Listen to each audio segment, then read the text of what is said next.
Berikut ini adalah beberapa hasil resolusi KTT luar biasa OKI di Riyadh, Arab Saudi, yang dihadiri oleh Presiden Joko Widodo pada tanggal 11 November 2023. Disampaikan oleh Menteri Luar Negeri Retno Marsudi melalui keterangan pers. Rekan-rekan media yang saya hormati, KTT telah menghasilkan resolusi. Resolusi ini berisi 31 keputusan dengan pesan-pesan yang sangat kuat dan sangat keras. Pesan-pesan yang ada di dalam resolusi ini menurut hampir semua dari kita merupakan pesan yang paling keras yang pernah dilakukan oleh OKI sejauh ini. Resolusi tersebut juga menunjukkan kesatuan posisi OKI terhadap situasi Gaza yang sangat memprihatinkan. Beberapa isi keputusan antara lain mengecam agresi Israel di Gaza, mendesak Dewan Keamanan PBB untuk bertindak menghasilkan resolusi sehingga kekejaman dapat segera diakhiri.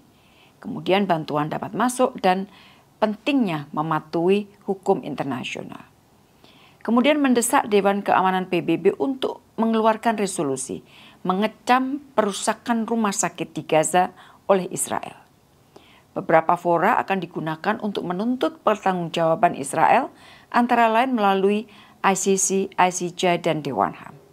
Kemudian memberikan mandat kepada Sekretariat OKI dan Liga Arab untuk membuat Joint Media Monitoring Unit yang akan mendokumentasikan semua kejahatan yang dilakukan oleh Israel. Khusus untuk paragraf 11 di dalam resolusi, para leaders memberikan mandat kepada Menteri Luar Negeri Saudi, Jordan, Mesir, Qatar, Turki, Indonesia, dan Nigeria untuk memulai action atau memulai tindakan atas nama OKI dan Liga Arab untuk menghentikan perang di Gaza dan memulai proses politik untuk mencapai perdamaian. Tentunya catatan untuk paragraf 11 ini, paragraf 11 ini merupakan pengakuan dari OKI terhadap keaktifan atau kontribusi aktif Indonesia dalam terus mencoba menyelesaikan masalah Palestina, terutama terakhir-terakhir ini adalah situasi di Gaza. Kemudian resolusi juga mengecam standar ganda dalam menerapkan hukum internasional. Resolusi juga mengecam displacement 1,5 juta warga Palestina dari utara ke selatan Gaza, yang menurut Konvensi Jenewa keempat merupakan kejahatan perang. Resolusi mendorong dimulainya proses perdamaian yang sungguh-sungguh dan genuine untuk mencapai perdamaian berdasarkan two-state solution. Resolusi juga menolak usulan untuk memisahkan Gaza dari West Bank termasuk Yerusalem Timur dan menegaskan bahwa Gaza dan West Bank adalah satu kesatuan.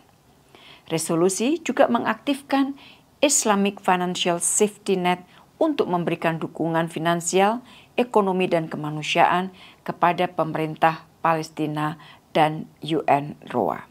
Rekan-rekan media yang saya hormati, di sela-sela pertemuan, Bapak Presiden melakukan pertemuan bilateral dengan Presiden Abbas untuk kembali menyampaikan dukungan Indonesia bagi perjuangan Palestina. Presiden Abbas sangat menghargai konsistensi Indonesia dalam memberikan dukungan kepada perjuangan Palestina. Presiden Abbas juga meminta Presiden Jokowi untuk menyampaikan pesan kepada Amerika Serikat pada saat pertemuan dengan Presiden Biden di Washington DC pada tanggal 13 November nanti. Bapak Presiden juga melakukan pertemuan dengan Raja Yordania. Jordania dan Indonesia memiliki posisi sama terhadap isu Palestina, termasuk dalam mensikapi katastrofi kemanusiaan yang terjadi di Gaza. Presiden Republik Indonesia dan Raja Jordan kembali menegaskan 3 hal penting: gencatan senjata, bantuan kemanusiaan, dan pentingnya memulai kembali proses perdamaian menuju two-state solution. Presiden juga berkesempatan bertemu dengan Presiden Turki. Kedua presiden sepakat bahwa Indonesia dan Turki akan terus bekerja sama untuk isu Gaza dan masa depan Palestina. Kedua presiden juga sepakat agar Indonesia dan Turki dapat segera menyelesaikan perundingan Indonesia-Turki Comprehensive Economic Partnership Agreement sebelum akhir 2024. Demikian rekan-rekan yang dapat saya sampaikan dari hasil KTT luar biasa OKI mengenai situasi di Gaza yang dihadiri oleh Bapak Presiden. Terima kasih. Demikian informasi beberapa hasil resolusi KTT luar biasa OKI dan hasil pertemuan bilateral antara Presiden Joko Widodo dan beberapa kepala negara di Riyadh, Arab Saudi pada tanggal 11 November 2023 terkait dengan permasalahan yang sedang terjadi di Gaza. Sumber, keterangan pers Menteri Luar Negeri Retno Marsudi terkait hasil KTT luar biasa OKI di Riyadh, Arab Saudi tanggal 11 November 2023. Semoga bermanfaat.